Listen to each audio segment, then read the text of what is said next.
Fruit trees, हमारे पास फलों के दरख्त हम इसी के अंदर शामिल कर लेंगे। इससे भी मुकामी इलाकों के अंदर लोगों को रोजगार मिलेगा, उनके लिए उनकी आमदनी में इजाफा होगा। पाकिस्तान में बहुत मुख्तलिफ किस्म के फलों के दरख्त उग सकते हैं और इसमें मसला ये है कि हमने कभी सोचा नहीं इसका।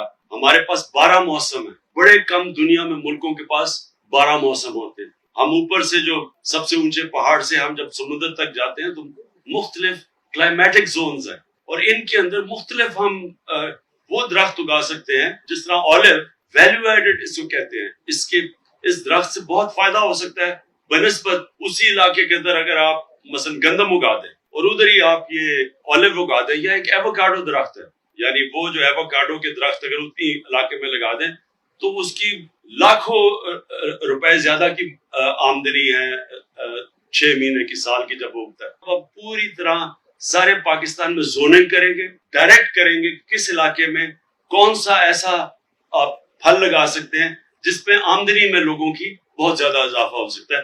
वो इंशाल्लाह हम साइंटिफिकली सारे पाकिस्तान को मैप करके जोनिंग करके और एडवाइस करेंगे कि कौन सा पौधा किस इलाके में सबसे बेहतरीन होता है।